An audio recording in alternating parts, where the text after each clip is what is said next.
I look out the window at the park where maple leaves are slowly swirling in the air. 77 years. 77 years I, Ebenezer Hollister, have watched the seasons change, my daughter grow up, my dreams crumble, and hard-earned money become the only thing that truly matters in this world. I have always been a calculating person. My profession as a tax consultant taught me one simple truth: numbers don't lie and people do all the time. In my 35 years in the tax field, I have seen more financial schemes than anyone else will see in a few lifetimes. I learned to see the true motives behind smiles and friendly handshakes. My wife Eleanor died 11 years ago. Cancer took her quickly, leaving me alone with our only daughter Cordelia. Or rather, not really alone. By then she'd been married for 7 years to Trent Pearson, a mid-level manager at an insurance company with ambitions far beyond his abilities. Cordelia had always been a difficult child. As a child, I was often too strict with her, demanding excellent grades, perfect behavior, complete conformity to my ideas of what the daughter of a successful man should be. Eleanor said I was overreaching, but I believed I was preparing my daughter for the harsh realities of the world. Now, looking back, I realize I may have pushed her too hard. Our relationship with Cordelia had never been warm, but after Eleanor's death, it had become quite chilly.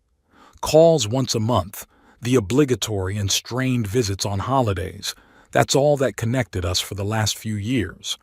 She'd come with Trent, they'd sit for exactly as long as propriety demanded, and then they'd leave with visible relief. When I turned 75, I began to notice the first signs that my health was failing.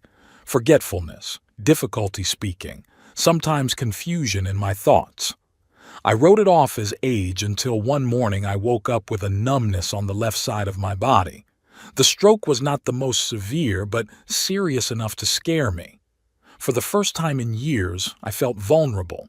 The doctors talked about the recovery period, about possible recurring attacks, about the need for constant monitoring.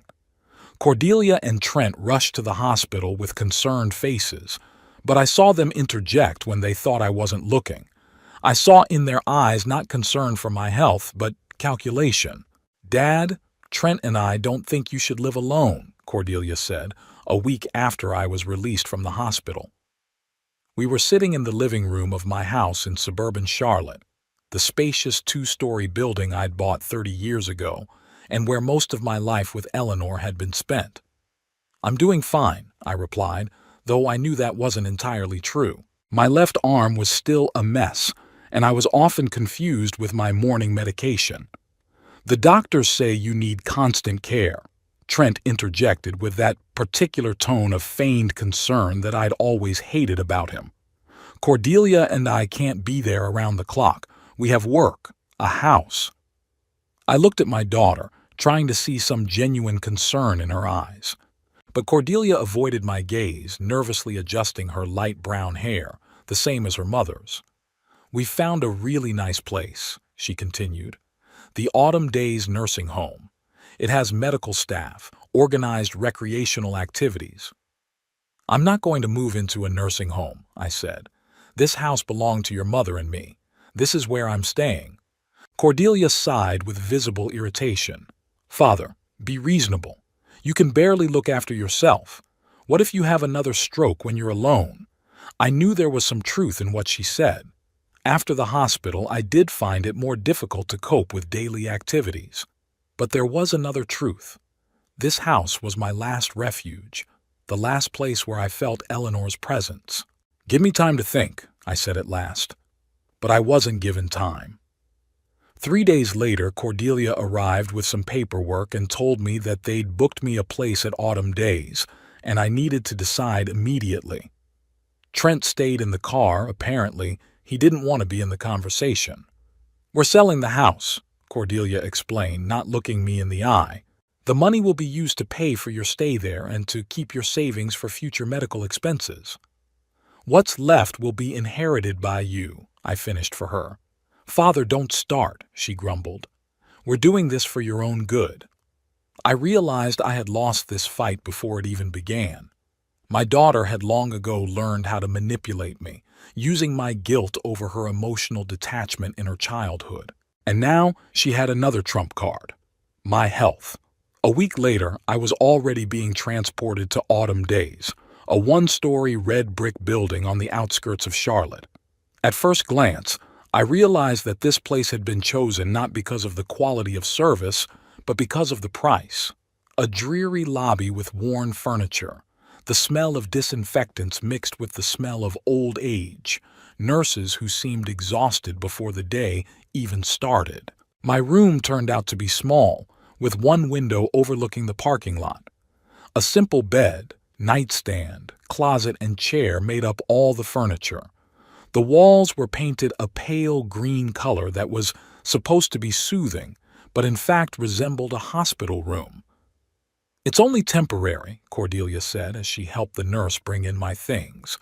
"Once you're settled in, we'll think about something more appropriate." I nodded silently, knowing it was a lie.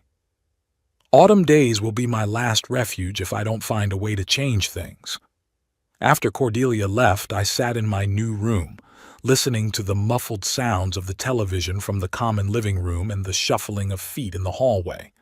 I felt betrayed, but what pissed me off the most was that I had let this happen. I, a man who had spent a lifetime controlling every aspect of my existence, found myself helpless in the face of old age and family betrayal. The next day, Cordelia and Trent arrived to tell me that the house was all ready for sale. They talked about how quickly it would find a buyer, given the location and condition, about how they would keep some of the furniture and sell the rest. How things are working out so well. "We have to meet with the administrator to discuss the financials," Cordelia said, glancing at her watch. "Do you mind waiting here while we settle the details?" I nodded and they left, leaving me alone in the room. But instead of sitting and waiting, I decided to walk down the hall. My left leg was still weaker than my right, but I could already walk without much difficulty. I was slowly moving along the wall, leaning on it with my hand, when I heard familiar voices from behind the ajar door of the receptionist's office. "We'd like to discuss payment options," Trent was saying. "My father-in-law has considerable savings, but we'd prefer to go with the most economical package." "Of course," replied a female voice that I assumed belonged to the receptionist. "Autumn Days offers several levels of care. The basic package you have chosen includes lodging, 3 meals a day, and minimal medical care. Additional services such as physical therapy, specialized meals, or individualized recreational programs are charged separately." "The basic package is fine," Cordelia said quickly. "Father had always been a frugal man. He wouldn't approve of spending too much." I felt the blood rush to my face. Frugal? I've always provided my family with everything they needed and more. Cordelia had never known want. She had the best education I could pay for, and now she's using my supposed frugality as an excuse to put me in the cheapest facilities possible. "Are you sure?" the administrator asked. "Given Mr. Hollister's condition after his stroke, he could use regular physical therapy. We have excellent specialists." "We're sure," Trent replied firmly. "If the need arises, we can always add services later." I backed away from the door, feeling the anger growing inside me. They hadn't just put me in a nursing home, they'd chosen the cheapest option, despite my considerable savings that Trent had mentioned. And why? To keep as much money as possible for themselves when I was gone.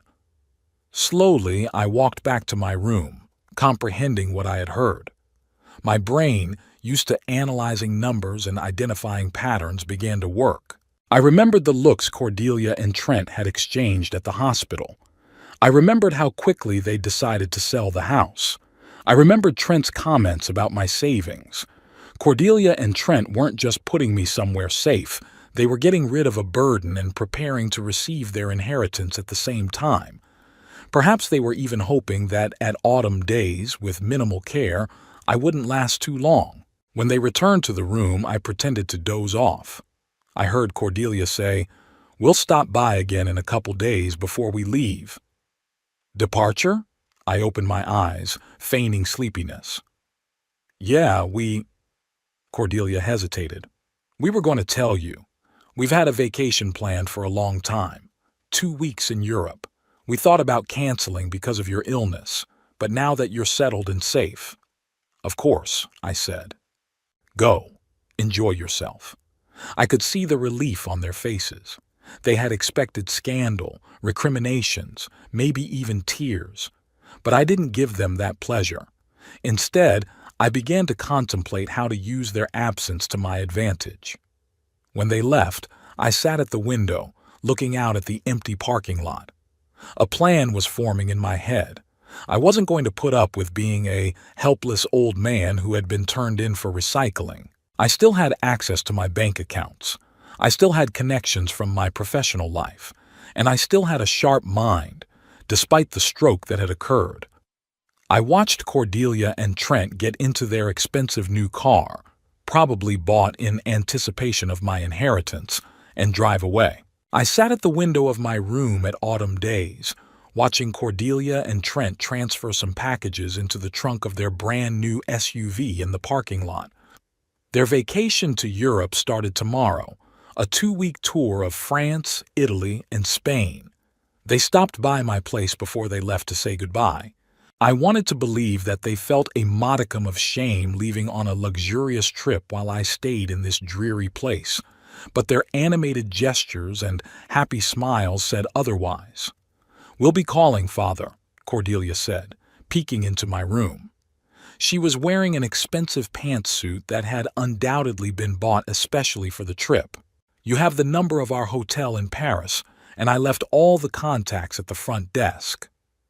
"Don't worry about me," I replied with feigned cheerfulness. "Enjoy your vacation." "We'll bring you some souvenirs," Trent promised, standing at the door and glancing at his watch. It was obvious he was in a hurry to get away. "Take care of her," I told him. It was a phrase I'd said many times over the years of their marriage, but today there was a special irony in it. When they left, I felt relieved for the first time since moving into autumn days.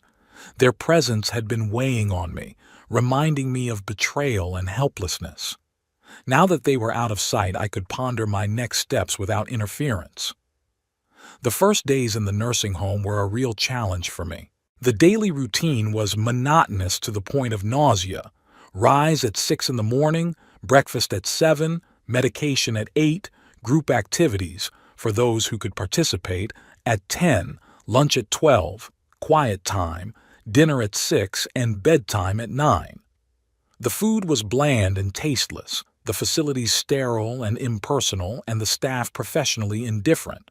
My dining room roommates were 3 older men about my age: the silent Henry, a former accountant with Parkinson's disease; Edward, a retired high school history teacher who constantly confused the present with the past; and Roger, once the owner of a small print shop but now just a grumpy old man with a grudge against everything. "You'll get used to it," Roger told me on the 3rd day, noticing my disgust at my picking at the tasteless mashed potatoes. "Or die." The latter was more likely.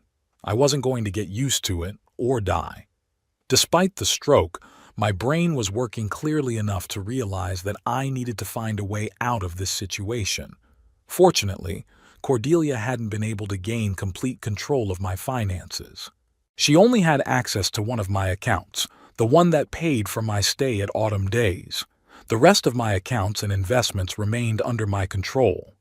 On the 4th day of my stay at the nursing home, I noticed a man in the common living room who stood out sharply from the usual visitors. While most came in jeans or casual clothes, this one was dressed in an impeccable suit that even my fashion-unsophisticated eye identified as expensive.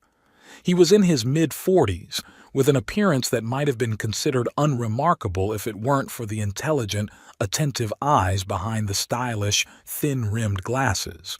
He wasn't visiting anyone in particular, but seemed to be looking around the institution. I noticed him politely but insistently questioning the receptionist about something, making notes in a small notebook. Then he was talking to one of the nurses, asking questions and listening carefully to the answers. At one point our eyes crossed, and he gave me a slight nod as if acknowledging my presence among the impersonal mass of the house's inhabitants. The next day I saw him again, this time in the cafeteria.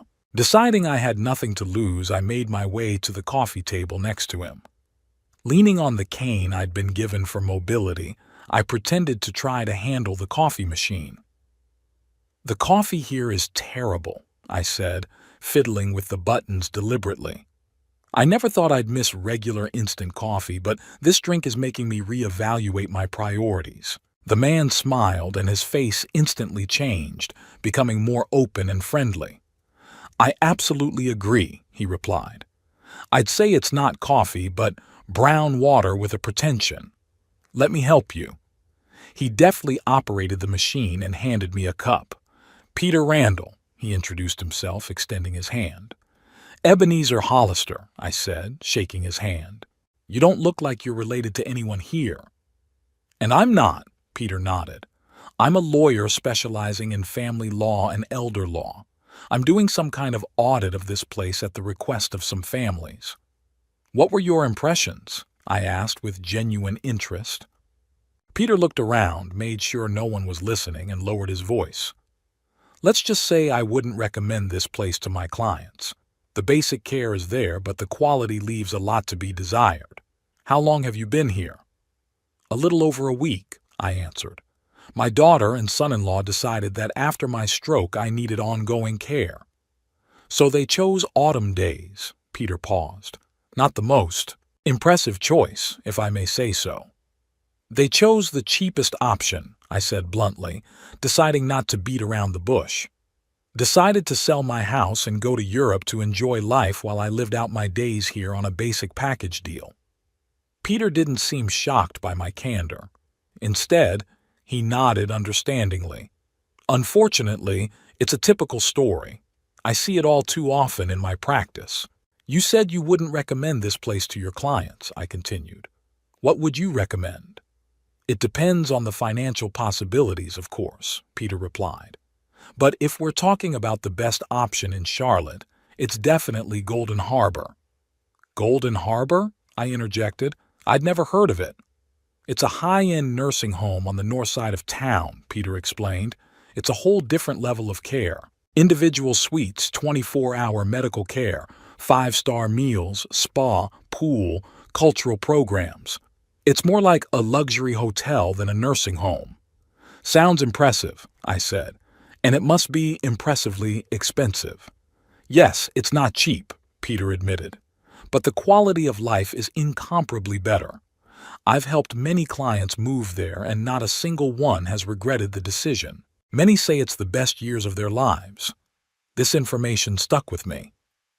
I was looking thoughtfully at my coffee cup when Peter spoke again. "Look, Mr. Hollister, I don't want to be intrusive, but if you need legal advice regarding your situation, I might be able to help." "Why?" I asked you bluntly. We had just met. Peter smiled. "Let's just say I have a soft spot for people who are underestimated by their own children. Besides, you seem to me to be a man who is not used to giving up without a fight." I looked at him carefully, trying to determine if he had ulterior motives, but his gaze was open and sincere. "Here's my business card," he said, pulling a small rectangle of heavy paper from his inside jacket pocket. "If you decide you need help, just give me a call." I took the card and put it in my shirt pocket. "Thank you, Mr. Rundell. I'll think about your offer." "Please call me Peter," he said, standing up. "I'd better be going." "It was nice to meet you, Mr. Hollister." "Ebenezer," I corrected him. "It was nice to meet you, too." After he left, I sat for a long time thinking about our conversation. Golden Harbor sounded like a place where a man could grow old with dignity, not just live out his days in a faceless room. Perhaps it was exactly the outlet I was looking for. That evening I pulled out my old laptop, which Cordelia had reluctantly left me, believing that at my age and condition I was unlikely to need it. Connecting to Autumn Day's weak Wi-Fi, I began to explore Golden Harbor. The website was impressive, professionally done with photos of the luxury suites, chef-driven restaurant, pool, spa area, and manicured gardens. Resident reviews were rave reviews. I also found an article in the local newspaper about how Golden Harbor is changing the perception of nursing homes, turning the last years of life into a golden autumn rather than a fading one. The cost was really high, much higher than what Cordelia and Trent were paying for autumn days. But I had savings and investments that I still had access to, and most importantly, I had a clear understanding of what I wanted to do. The next morning, I called Peter Rundle. "Mr. Rundle," I said when he answered, "this is Ebenezer Hollister from Autumn Days. We spoke yesterday." "Of course, Mr. Hollister." His voice sounded friendly. "What can I do for you?" "I want to visit Golden Harbor," I said bluntly. "And if it's as you describe, I want to move there as soon as possible." "I see," Peter answered without surprise, as if he'd been expecting this call. "I can arrange a visit today. I have a good relationship with the administration." "That's great," I said. "But there is one problem. I have to get out of here somehow." "Don't worry about that," Peter said confidently. "I'll pick you up at 2 o'clock. We'll tell the administration you're meeting with a lawyer on a personal matter. Technically, that would be true." At 2 o'clock, Peter did indeed show up at Autumn Days, dressed in the same immaculate suit as when we first met. He exchanged a few words with the receptionist, and soon we were on our way in his comfortable automobile toward North Charlotte. "Are you sure you want to do this right now?" Peter asked as we pulled onto the highway. "Usually, decisions like this take time to think about." "I'm 77 years old, Mr. Rundle," I answered. "I don't have time for long deliberation. If Golden Harbor is even half as good as what you've told me, I'll sign the papers today." Peter nodded understandingly. "By the way, we have an appointment with Agnes Woodward, the resident I told you about. She has kindly agreed to show you her apartment and answer your questions." 20 minutes later, we arrived at the Golden Harbor. The building itself was impressive. Modern architecture, plenty of glass and light, surrounded by a well-kept park with flower beds and neat paths. Nothing about the place reminded us of a stereotypical nursing home. Inside, we were greeted by a spacious hall with marble floor, comfortable sofas, and live plants. There were paintings hanging on the walls that looked like originals, not cheap reproductions. The staff was dressed in elegant uniforms and held themselves with a professional benevolence, a far cry from the indifference of the Autumn Days staff. We were ushered into the office of the director, Richard Brighton, a trim, middle-aged man with energetic manners and a shrewd eye. "Mr. Hollister, it's a pleasure to meet you," he said, shaking my hand. "Peter told me about your situation. Golden Harbor was designed for people like you, active, independent, wanting to maintain control of your life but needing some support." After a brief conversation in the office, Mr. Brighton offered a tour of the grounds. We visited the restaurant where the tables were covered with tablecloths and set with china and crystal, the spa with a swimming pool and jacuzzi, the library with an impressive collection of books, the cinema room, the room for games and creativity. "Now let's have a look at the apartments," the director suggested. "We have several options, from studios to two-bedroom suites." We looked at 3 types of apartments, and they were all spacious, bright, with modern furniture and appliances. They were real homes, not hospital rooms. Finally, we met Agnes Woodward, an elegant woman of about 75 with short-cropped gray hair and lively blue eyes. She invited us into her apartment, a cozy living room with a separate bedroom and a small kitchen. "Welcome to my humble abode," she smiled, gesturing for us to sit down. "Tea? Coffee?" "Thank you. I'd love some coffee," I replied, looking around. Agnes's apartment was personalized. There were pictures on the walls, books on the shelves, and unfinished embroidery on the table. "How long have you lived here?" I asked when she brought coffee. 5 years, Agnes answered. "The best 5 years of my life since I retired. You know, when I was widowed, my children insisted that I move in with them or to a regular nursing home. But I discovered this place and have never once regretted my decision. We talked to Agnes for about an hour. She told me about the daily life in Golden Harbor, about the other residents, about how the medical care was organized. The more I listened, the stronger my resolve became. "But you realize it's expensive," Agnes warned towards the end of the conversation. "Many people have to sell their houses to afford this kind of life." "I have savings," I replied. "And to be honest, I like the idea of spending that money on myself instead of leaving it to my daughter, who put me in a cheap nursing home." Agnes nodded understandingly. "You know, Ebenezer, sometimes the best lesson we can teach our children is to show them that our lives belong to us, not to them." After saying goodbye to Agnes, we returned to the principal's office to discuss financial details. Mr. Brighton showed me several payment options, including the possibility of a long-term fixed-rate contract. "We have a vacant apartment right now," he said. "If you are interested, we can start the paperwork." "I am interested," I said firmly. "I want to move in as soon as possible." "There is one detail," Peter intervened. "Mr. Hollister has partial custody of his daughter after her stroke, but I've reviewed the paperwork and there's a legal loophole. The guardianship only covers certain aspects of her health, but it doesn't cover major financial decisions." "We can work within those restrictions," Mr. Brighton said confidently. "Our lawyers will help formalize everything correctly." Within the next 2 hours, I had signed the preliminary papers, made the deposit, and set a date for the move 3 days later, just in time for Cordelia and Trent to be in the middle of their European tour. As Peter and I drove back to Autumn Days, I felt like a different person. Hope and anticipation had supplanted apathy and despair. "What do you think your daughter will say when she returns and discovers you've moved?" Peter asked. "I don't know," I answered honestly. "But I'm sure it will be an interesting conversation." That night I couldn't sleep for a long time, but not because of anxiety or pain as usual, but because of excitement and anticipation. For the first time since my stroke, I felt like I was back in control of my life, and that feeling was priceless. The morning of my visit to Golden Harbor was remarkably clear.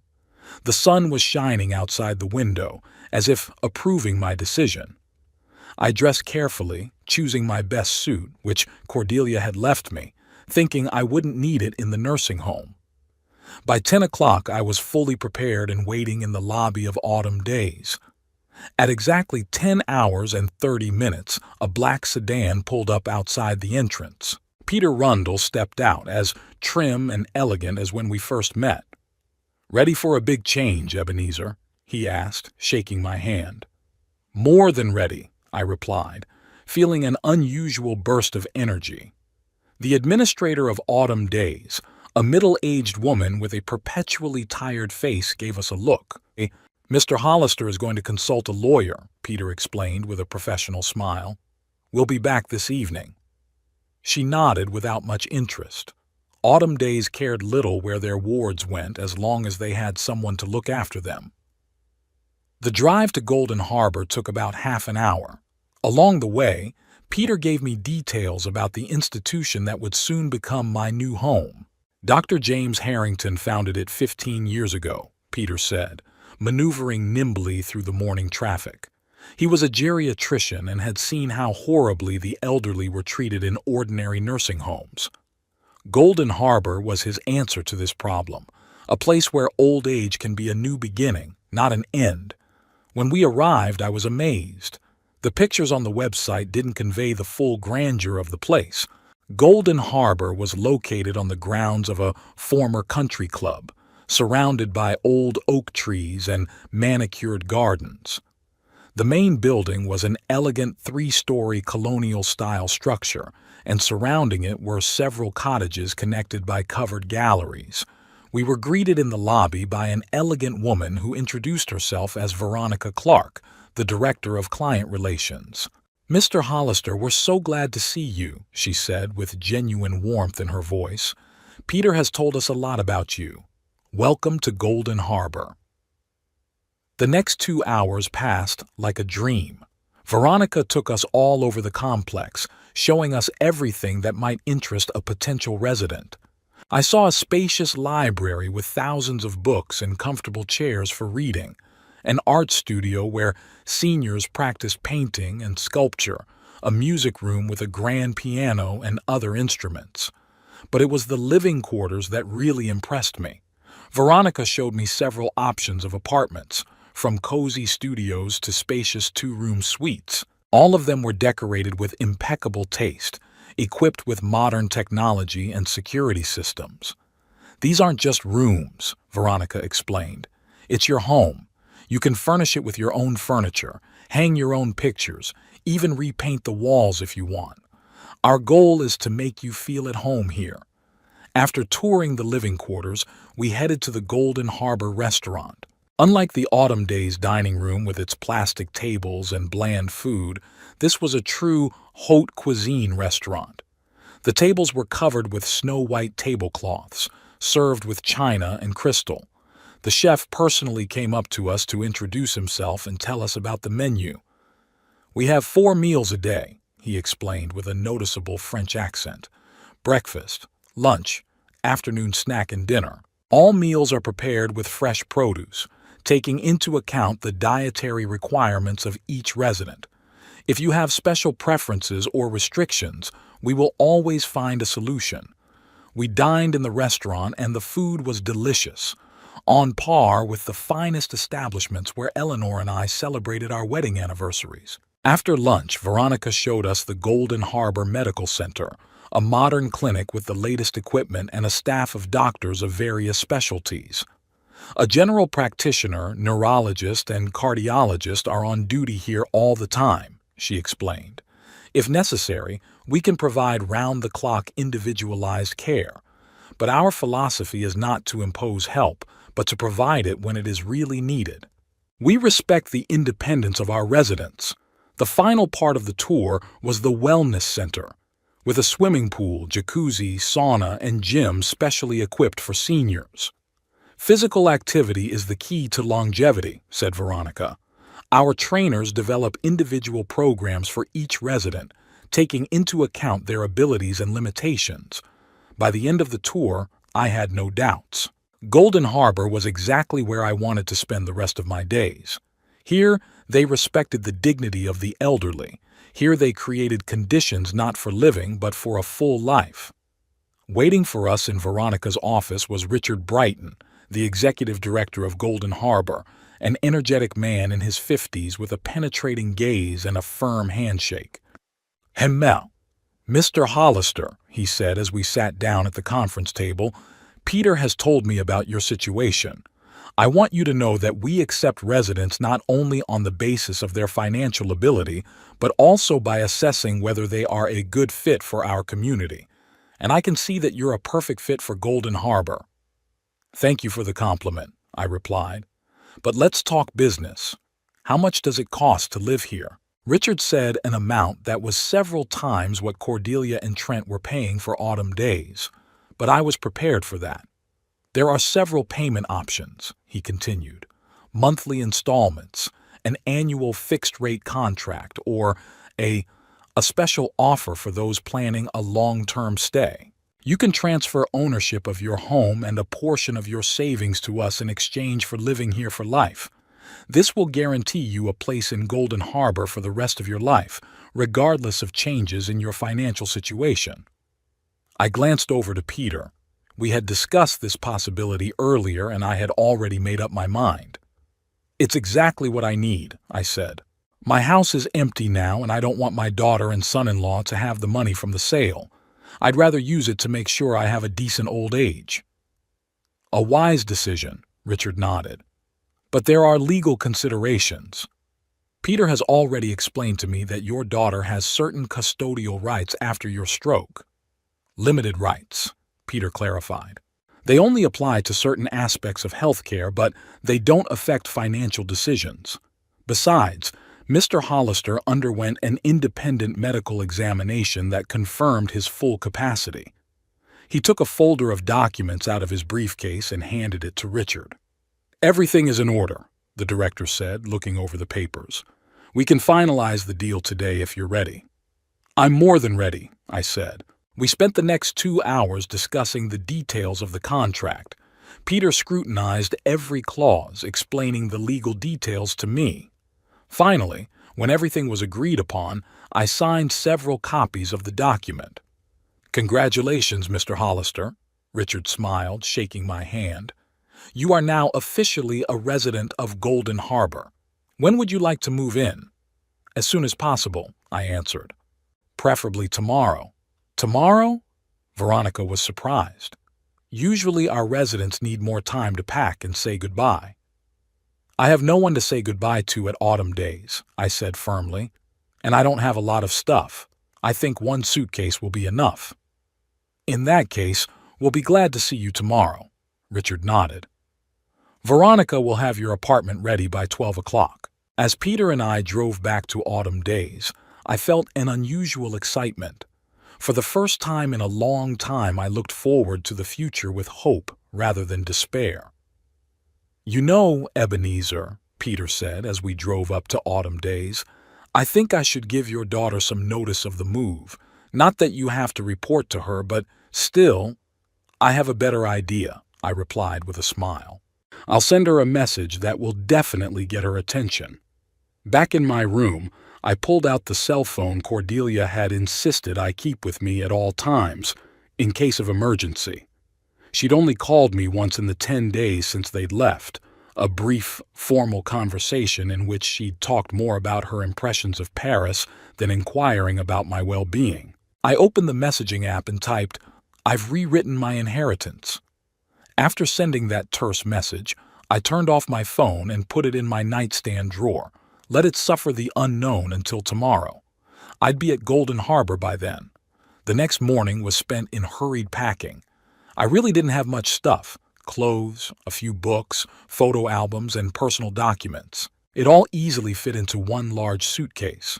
At 11 o'clock, Peter arrived to help me with the move. The administration of Autumn Days was surprised by my sudden decision, but did not put obstacles in my way. After all, I was a fully capable adult with the right to choose where I lived. "Are you sure your daughter will approve of this decision?" the receptionist asked as I signed the discharge papers. "Not only will she not approve, but she'll be furious," I answered honestly. And that was probably the best part of the whole plan. By noon, I was already at Golden Harbor, settling into my new apartment, a spacious studio with a separate bedroom, a fully equipped kitchen, and a balcony overlooking the garden. Veronica personally made sure I had everything I needed and introduced me to a few of the other residents. "We're having a musical evening tonight in the common living room," she said before leaving. "Come if you'd like to come. It's a great opportunity to get to know the other residents." Left alone, I turned on my cell phone. The screen showed 27 missed calls from Cordelia and dozens of messages ranging from, "What do you mean?" to, "Dad, if you don't answer right away, I'm calling the police." I grinned and typed back, "It's okay. I'll explain when I see you." A few seconds later, the phone rang. "Yes, Cordelia?" I answered it with feigned calm. "Daddy," she sounded panicked. "What's going on? What do you mean you signed over the inheritance?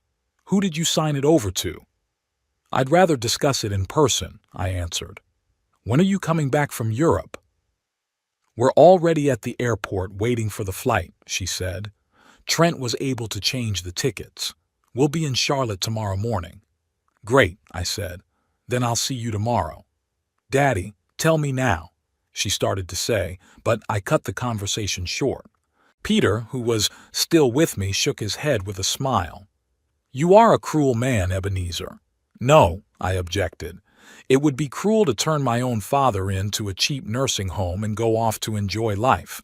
I'm just giving them a lesson." Cordelia and Trent returned to Charlotte after a 14-hour layover flight. Both of them bore the stamp of fatigue: wrinkled clothes, red eyes, and nervous, abrupt movements. Their luxurious European vacation had ended as abruptly as it had begun, leaving behind only the bitterness of unrealized plans and a sense of anxiety. The cab took them straight to the Autumn Days nursing home. They hadn't even stopped by the home to drop off their luggage. 2 large suitcases now stood beside them at the reception desk. "We want to see my father, Ebenezer Hollister," Cordelia said, tapping her fingers impatiently on the surface of the counter. "Room 204. The receptionist, a full, middle-aged woman with a tired face, slowly took her eyes off the computer and looked at the visitors with mild surprise. "Mr. Hollister?" she asked, as if checking to see if she'd misheard. "But he checked out yesterday." "What do you mean, checked out?" Cordelia raised her voice, drawing the attention of several visitors in the lobby. "Where could he have checked out to? He had a stroke. He can't take care of himself." The receptionist maintained a professional calm, clearly accustomed to the emotional outbursts of relatives. "Mr. Hollister has been declared fully competent," she explained, fumbling through some papers. "We have the results of the independent medical examination and all the necessary documents. He was discharged of his own accord, accompanied by his lawyer." "Lawyer?" Trent intervened, stepping forward. "What lawyer? My father-in-law doesn't have a lawyer." The receptionist shrugged. "Mr. Peter Rundle. He visited Mr. Hollister several times last week, and yesterday he helped him with the move." Cordelia clutched her head. "My God, Trent, what's going on? Who is this Rundle? And where did my father go?" "I don't know," Trent answered grimly. "But I think it has something to do with his message about the inheritance." He turned to the receptionist. "Did he leave any address, contacts, anything at all?" The woman shook her head. "No, he just signed all the necessary documents and left. We have no right to demand information about our client's future residence if they don't want it." "But we're his family." Cordelia was indignant. "I'm his daughter." "Who hasn't visited him in 10 days, the receptionist said nonchalantly, causing Cordelia's anger to rise. "How dare you? We were on vacation. We deserved a vacation after all those months of caring for him. And now he's just disappeared and you haven't even called us." "We did call," the woman replied calmly. "Twice. Both times it went to voicemail. We left messages." Trent pulled out his phone and checked the missed calls. Indeed, 2 calls from Autumn Days. "Cordelia, did you check your voicemail?" "No," she snapped. "We were in Paris, in case you've forgotten. I didn't want to think about anything but vacation." Trent took a deep breath, trying to stay calm. "Okay, let's think logically. Your father is in town somewhere with some lawyer. He sent you a message about the inheritance. Maybe he changed his will. Or worse," Cordelia paled. "What if the lawyer was a crook? What if he cheated Daddy and took over his estate?" "It's possible," Trent agreed. "We should call the police." They headed for the exit, but the receptionist called out to them. "Mr. Hollister left something for you. Just a minute." She pulled a small envelope from the desk drawer and handed it to Cordelia. "He asked me to give this to you when you showed up." Cordelia tore open the envelope impatiently. Inside was a short note written in her father's familiar handwriting. "I'm at Golden Harbor. Come by if you want details." "Golden Harbor?" Cordelia asked, showing the note to Trent. "What kind of place is that?" The receptionist, hearing the name, involuntarily whistled. "Oh, it's an upscale nursing home on the north side of town. Very expensive place. Many of our clients dream of going there, but few can afford it." "A luxury nursing home?" Cordelia and Trent looked at each other in bewilderment. "But how? How could he get there?" "I have no idea," the administrator shrugged. "But if he's there, he must have found a way to pay for his stay." 20 minutes later, the cab dropped them off in front of the gates of the Golden Harbor. Even from the outside, the place looked impressive. Manicured grounds with century-old oaks, an elegant colonial-style main building, guards at the entrance. "We're here to see Ebenezer Hollister," Cordelia said to the guard. "We're his daughter and son-in-law." The guard checked the list of visitors. "Yes, Mr. Hollister warned of your visit. Please come in." Administration is in the main building. They'll tell you where to find Mr. Hollister." As they walked along the stone-paved path to the main building, Trent couldn't hide his surprise. "This place looks more like a five-star hotel than a nursing home. How the hell did your father get in here?" "I don't know," Cordelia answered grimly. "But I suspect it has something to do with the rewritten inheritance." They were met in the spacious lobby by an elegant woman in her 40s who introduced herself as Veronica Clark, the director of customer service. "Mr. Hollister is waiting for you in his suite," she said with a professional smile. "Let me show you out." "The apartment," Cordelia interjected, not hiding her sarcasm. "At Autumn Days he had a room with a bed and a nightstand." "At Golden Harbor, we provide our residents with full housing," Veronica replied, not reacting to Cordelia's tone. "Mr. Hollister has a studio apartment with a separate bedroom, a fully equipped kitchen, and a balcony overlooking the garden." As they walked down the hallway, Cordelia and Trent gazed in amazement at the interior. Expensive framed paintings on the walls, soft carpets, elegant furniture. They passed by the library, the music room, the art studio. It all looked like a luxurious country club, not a nursing home. "How much does it cost to live in a place like this?" Trent couldn't stand it. Veronica smiled. "Our rates vary depending on the type of suite and the services we offer. But Mr. Hollister chose a special option. He gave us the title to his house and some of his savings in exchange for living here for life." Cordelia stopped short. "What? He gave you his house?" "And a significant portion of his savings," Veronica confirmed. "It's standard practice for many of our long-term residents. It guarantees them a place at Golden Harbor for the rest of their lives, regardless of changes in their financial situation."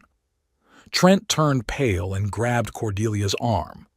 That's what he meant by wrote the inheritance. They stopped in front of a door with the number 112. "Mr. Hollister is inside," Veronica said.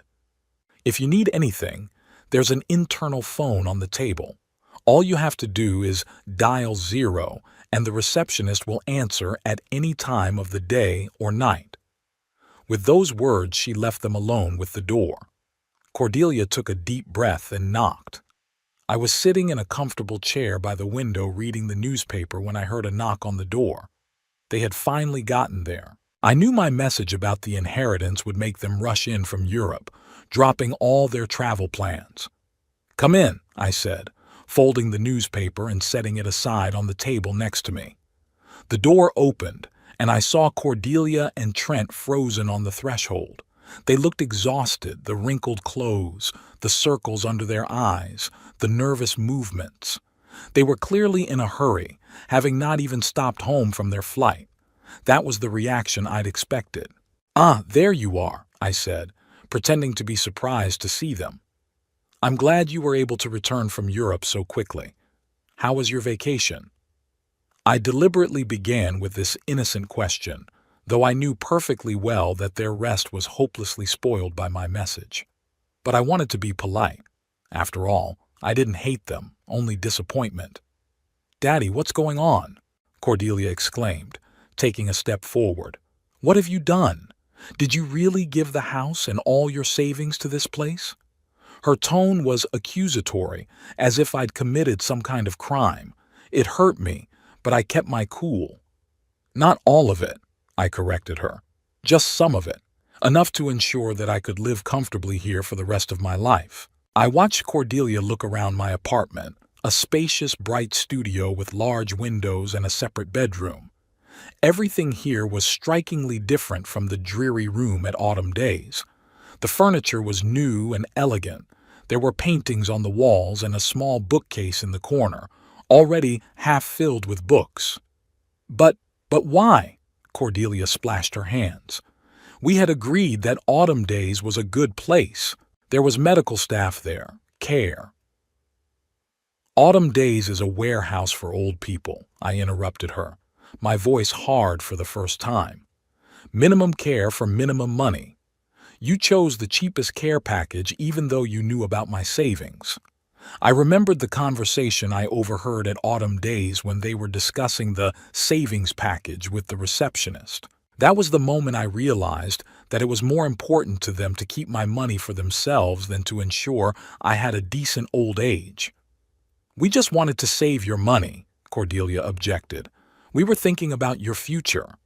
"No," I shook my head. "You were thinking about my inheritance, about what would be left to you when I died, and you figured that the less you spent on me now, the more you'd get later." I could see that my words had hurt her. She even recoiled slightly, as if she'd been slapped. But I felt no satisfaction at that, only sadness that our relationship had come to this point.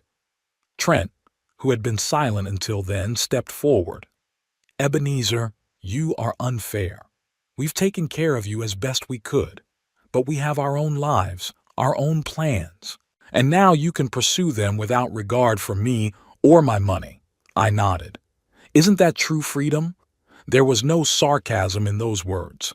I really thought I was freeing them from having to take care of me for the sake of the inheritance. Let them live their own lives without relying on my money. "But the inheritance," Cordelia began, and then faltered, realizing that she was revealing her true motives. "Exactly," I smiled. "I signed over the inheritance to, and I did, to Golden Harbor. The house where your mother and I lived for 30 years is now owned by that institution, as does a significant portion of my savings. In exchange, I received a lifetime residence here, in conditions that, as you can see, are far superior to Autumn Days." Cordelia sank down on the couch, stunned by the reality of what was happening. "But how did you organize all this? I mean, you were post-stroke, I was capable enough to realize that I'd been written off," I replied calmly, "and sane enough to find a way out of it. With Peter's help, of course." "Who's Peter?" Trent asked. "Where did he come from?" "Peter Rundell is a respected lawyer specializing in elder law," I explained. "We met at Autumn Days, and he helped me see the alternatives. I didn't give them the details of how we met. It didn't matter. All that mattered was that Peter had helped me break out of the trap my own children had put me in." "Alternatives?" Cordelia interjected. "The alternative would have been to call us and discuss it." "When?" I grinned. "During your romantic dinner in Paris. Or perhaps during your tour of the Louvre. You've called me once in 10 days, Cordelia. 1. And you talked mostly about your impressions, not how I was doing." I saw her blush with embarrassment. She knew I was right. That one phone call had been more of a formality than a show of concern. "We thought you were well, that you were being taken care of." She tried to justify herself. "And we thought right." I nodded. "Not at Autumn Days, but here. Now I'm really taken care of, and I can enjoy my life without feeling like a burden to my family." At that moment, I really didn't feel like a burden, for the first time in a long time. Here at Golden Harbor, I was not the old man from room 204, but a respectable Mr. Hollister with his own apartment. "But that's not fair," exclaimed Trent, losing his temper.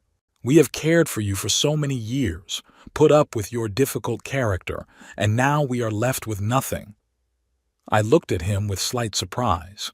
Here it was, at last an honest admission that they were only interested in the inheritance. "Put up with my temper?" "Trent, we saw each other on big holidays and family gatherings, a couple times a year, tops. What tolerance do you mean?" "You've always been demanding," he continued uncertainly, "and we expected that after all." "You were counting on an inheritance," I finished for him. "That's normal. Many children count on inheritance from their parents, but no one guaranteed you'd get it. I earned that money, I built this house, and I have every right to use it as I see fit." I didn't feel any schadenfreude in saying that, just the strange calm of a man who had finally taken control of his life. Cordelia, realizing that the emotional arguments weren't working, decided to change tactics. "Dad, are you sure this deal is legitimate? You've had a stroke. Your capacity could have been limited." I underwent an independent medical examination, I replied calmly. The results showed that I am fully capable of making financial decisions. Besides, the guardianship you received only dealt with certain aspects of healthcare, but did not address financial matters. Peter checked everything out. The deal is completely legal. We can challenge it in court, Trent said threateningly. You can try, I shrugged. But I have to warn you, the paperwork is impeccable. Besides, the court will take into account not only the legal aspects, but also the quality of my life. And it's much higher here in Golden Harbor than in Autumn Days. Do you really want to stand trial as people who are trying to return an elderly father from the comforts of home to a cheaper and less comfortable facility just to preserve their inheritance? I saw them interject, realizing the futility of this path. Even if they had legal grounds, which was doubtful, the moral side of the issue was clearly not in their favor. But what do we do now? Cordelia asked, almost pitifully. We were counting on that money. We had plans. You can go on with your life, I said softly. Work, save, plan for the future, like millions of people do who don't count on their parents' inheritance. There was no gloating or revenge in my voice, just the calm confidence of a man who had made a decision and wasn't going to change it. You could have at least consulted us, Cordelia said after a pause. We're your family. Family is as much about rights as it is about responsibilities, I replied.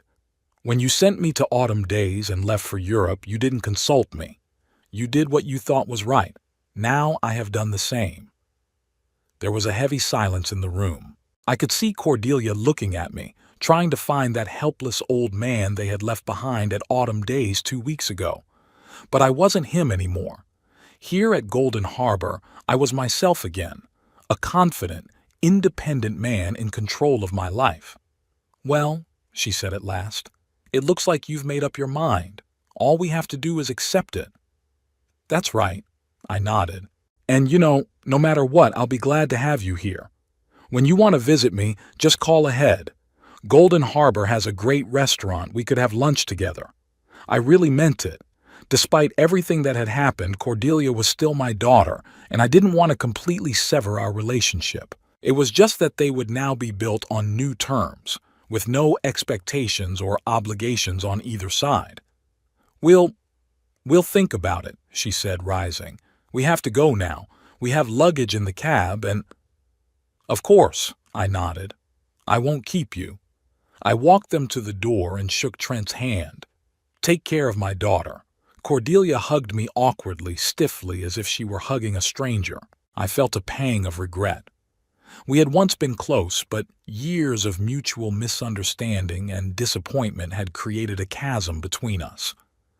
Dad, It's okay, Cordelia, I said softly. It's exactly as it should be. When the door closed behind them, I returned to my chair by the window. Behind the glass, I could see the well-tended garden of Golden Harbor, where a few elderly people were talking peacefully on benches. I thought I'd get to know them soon. Maybe I'd find new friends, new interests. Of course, it was a little sad how things had turned out with Cordelia. But I didn't regret my decision. For the first time in a long time, I felt free and at peace. I knew I had made the right choice. It had been a week since Cordelia and Trent had heard about my move to Golden Harbor. I expected them to show up again. The blow to their plans for my inheritance was too big a blow to just accept. And indeed, early Saturday morning, I received a call from the front desk informing me that my daughter and her husband were requesting a meeting. Let them come up, I said, putting aside the book I was reading. I had settled into my new apartment for the week. Veronica helped me order more bookshelves and a table lamp. I got to know a few of my neighbors, mostly older people who had decided to spend the rest of their lives in comfort rather than as a burden on their children. We especially bonded with Donald Prescott, a former history professor who turned out to be an excellent chess partner. A knock on the door interrupted my musings. I rose from my chair, trying to move confidently, with no signs of weakness. I didn't want Cordelia to see me as a feeble old man to be manipulated. "Come in," I said, opening the door. Cordelia and Trent looked much better than when we'd last seen them, rested in expensive clothes with confident smiles, clearly prepared for a serious conversation. "Dad," Cordelia stepped forward and hugged me awkwardly. "How are you?" "You look good." "Thank you," I replied, gesturing for them to come in and sit down. "Golden Harbor has excellent food and medical care. I feel better than I have in years." "We're glad to hear that," Trent said, settling into the chair across from me. We'd been thinking a lot about our last conversation and decided we needed to talk things over quietly. I chuckled inwardly. Calmly discuss usually meant they'd come up with a new strategy for getting what they wanted. "Sure," I nodded. "I'm all ears." Cordelia took a deep breath as if gathering her thoughts. "Dad, we understand that you were upset with the way we acted. Maybe Autumn Days really wasn't the best place for you. But what you did, giving the house and most of your savings to that place it's too radical." "What do you mean, radical?" I asked, though I knew exactly what she meant. "It's wasteful." Trent couldn't take it anymore. "You gave away a fortune for something you could have gotten much cheaper." "Cheaper?" I questioned. "Like Autumn Days? With their bland food, indifferent staff, and rooms that look like hospital rooms." "There are intermediate options," Cordelia interjected. "We could find something better than Autumn Days, but not as expensive as Golden Harbor." "Why?" I asked simply. "I have the money to afford the best. Why should I settle for something average?" "Because that money—" Trent started and then he stopped, realizing he'd said too much. "This money is what?" I picked up on it. "Was it supposed to go to you when I died? Is that how you looked at it? Not as my money, but as your future inheritance?" Cordelia blushed, but quickly pulled herself together. "It's not that, Dad. It's just that you've always been a practical man. You've always taught me to value money, not to waste it. And now you're going against your own principles." "I'm not wasting it," I said calmly. "I'm investing it in the quality of my life. A decent old age. Does that go against my principles?" Trent decided to change tactics. "Ebenezer, we're just worried about you. What if something happens to this Golden Harbor? What if they go bankrupt or don't fulfill their obligations? You'll be without a home and a significant portion of your savings." "Peter checked it out," I replied. "Golden Harbor has been around for 15 years. They have an impeccable reputation and a stable financial position. Besides, the contract is written in such a way that, in case of any problems with the institution, I will receive compensation sufficient to live comfortably anywhere else." "That, Peter," Cordelia began suspiciously. "Are you sure he was really protecting your interests? Maybe he got a commission from Golden Harbor for bringing in such a lucrative client." I smiled. "Maybe. But that doesn't change the fact that the deal was good for me. I got what I wanted, a decent place to live and confidence in the future." "But you didn't even consult us!" Cordelia exclaimed. "We are your family. We should have been involved in such an important decision." That's when I felt my calmness begin to leave me. I slowly got up from the chair and looked at my daughter. "Did you consult me when you decided to put me in Autumn Days? When you were choosing the cheapest care package? When you sold my house, the house where you grew up, where your mother and I lived for 30 years? That's different." Cordelia tried to object. "No," I said firmly. "It's the same. You made the decision for me because you thought you knew what was best. Now I've made the decision for me because I know what's best for me." Cordelia and Trent looked at each other, clearly not expecting such a rebuff. "Dad, listen." Cordelia tried to take my hand, but I gently pulled away. "We really meant well. Maybe we made a mistake with Autumn Days, but our intentions were good." "Really?" I raised an eyebrow. "Then why did I hear you tell Trent that the less spent on Dad now, the more we'll have left later?" Cordelia turned pale. Were you eavesdropping?" "No," I shook my head. It's just that you were talking loud enough in the hallway of autumn days without realizing that I could hear you. Like your conversation with the receptionist about the basic package deal and how I was a frugal person who wouldn't approve of spending too much. Trent looked embarrassed but quickly pulled himself together. Ebenezer, that may not have sounded like what we meant. We were really thinking of your welfare. And our own too, I added without anger, just stating the fact. What's wrong with that? Everyone has their own interests in mind. I don't blame you for that. I just want you to recognize that your concern is not for my welfare, but for the fact that you've lost the inheritance you were counting on. There was a heavy silence in the room. Cordelia and Trent sat there, eyes downcast, hesitant to confirm or deny my words.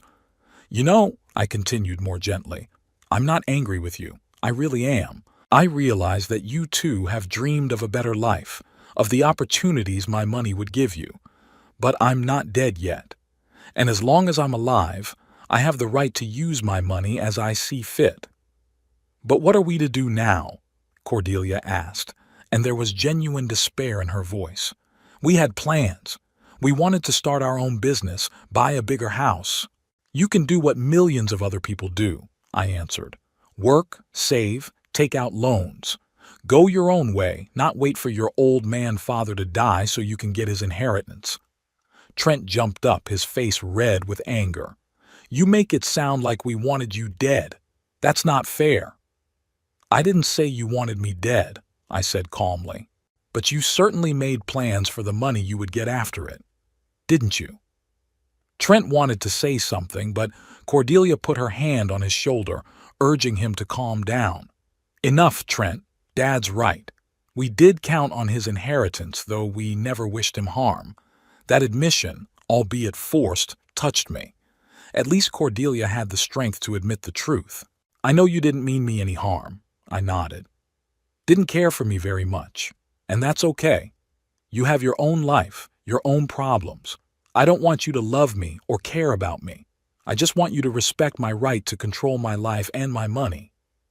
Cordelia looked upset, but at the same time there was something new in her eyes. Maybe understanding or even respect. You're right, Daddy, she said finally. We have no right to tell you how to live your life or how to spend your money. It's been a blow to us, but we'll get through it. I know you will, I smiled. You're young. You're healthy. You have good jobs. Maybe the loss of the inheritance will even be good for you, to make you rely on your own strength instead of other people's money. Trent grinned, clearly not sharing my optimism, but he didn't say anything. Well, Cordelia said, rising, I think we should go. We'll come visit you, if you don't mind. Of course I don't mind, I nodded. You can always come. Just call ahead. I walked them to the door.